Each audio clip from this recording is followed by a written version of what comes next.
మీ పేరేనా? నా పేరు శ్రీధర్ అండి. శ్రీధర్ నా పేరు. నేను ప్రైవేట్ జాబ్. ఇప్పుడు రీసెంట్ గా తెలంగాణలో కాంగ్రెస్ పార్టీ అనేది అధికారంలోకి వచ్చింది కదా, వచ్చి రాగానే మొదటి ఆరు గ్యారంటీ హామీలు అని చెప్పి ఎక్కువ ఉచితాలు ఉన్నాయండి. అవి 90 రోజుల్లో ఫుల్ఫిల్ చేస్తామని చెప్పి ఒకటి అది మాట ఇచ్చారు, చేస్తున్నారు. ఫస్ట్ ఉచిత పథకాల కింద ఉచిత బస్సు అనేది ఇంప్లిమెంటేషన్ చేశారు. అది ఎలా అనిపిస్తుందండి? సూపర్ అనిపిస్తుంది నాకు. ఎందుకంటే ఇప్పుడు మెయిన్ మిడిల్ క్లాస్ వాళ్ళు పేదవాళ్ళు ఎక్కువ ఉన్నారు తెలుగు రాష్ట్రాల్లో కానీ సౌత్ ఇండియాలో కానీ. ఉచిత పథకాలు ఇస్తే ఏమైంది, గవర్నమెంట్కి బోల్డ్ డబ్బు ఉంది. ఈ 6 పథకాలు అమలు అవుతాయా కాదని చాలా మందికి డౌట్ ఉంది.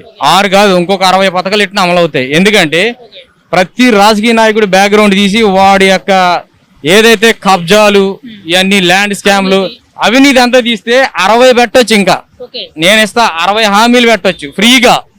ఒక్కొక్క నాయకుడు ఎమ్మెల్సీ గాని ఎమ్మెల్యే గాని ఎంపీ గాని ప్రైమ్ మినిస్టర్ గాని సీఎం గాని సర్పంచ్ గాని వీళ్ళు బ్యాక్గ్రౌండ్ తీసి అవినీతి తీస్తే 6 కాదు 60 హామీలు పెట్టొచ్చు. లైఫ్ లాంగ్ పోషించవచ్చు. ఇలాగా బోల్డ్ డబ్బు ఉంది.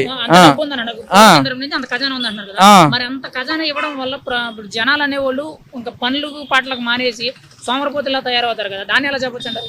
సోమరపోతులు అనేది ఆడ ఆస్తి కోసం ఉంటది, సంపాదించుకుంటే ఉంటది, లేకపోతే లేదు. ఇప్పుడు గవర్నమెంట్ ఫ్రీ బస్ పెట్టింది, వాడు ఆటో చార్జీకి 20 రూపాయలు పెట్టక్కర్లేదుగా. ఆటోలు ఎలా బతుకుతారు అంటారు. వాళ్ళకి ఓలా ఉంది, ఊబర్ ఉంది.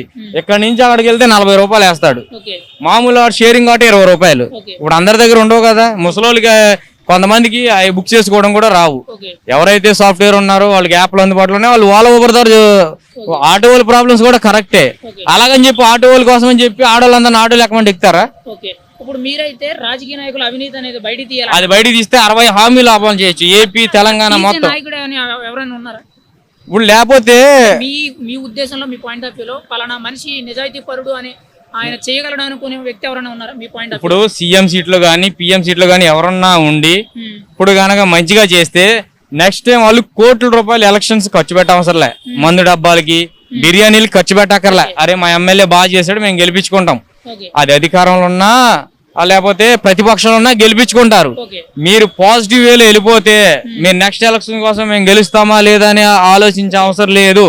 అక్కడ జగన్ గాని ఇక్కడ రేవంత్ రెడ్డి గాని కర్ణాటకలో ఎవరున్నా గాని ఆ ముంబైలో ఎవరున్నా గాని పిఎం నరేంద్ర మోదీ అయినా గాని మనం అవినీతి లేకుండా అవినీతి చేసే వాళ్ళని బయటకు తీసుకొచ్చి అవన్నీ ప్రజలకు పెడితే ల్యాప్టాప్లు కాదు స్కూటీలు కాదు ఏదైనా వచ్చు. బోల్డ్ డబ్బు ఉంది ఇండియాలో. 60 పెట్టొచ్చు. రేవంత్ రెడ్డి ఇంకొక 60 పెట్టి ఎవడైతే ఇవన్నీ కబ్జాలు ఇవన్నీ ల్యాండ్ మాఫియాలు ఇవన్నీ చేశారో ఈ స్కామ్లు ఇవన్నీ బయటకు తీస్తే చాలు భయ్యా. ఒక 10 మంది తీస్తే చాలు. ఇంకా బోల్డ్ పెట్టొచ్చు.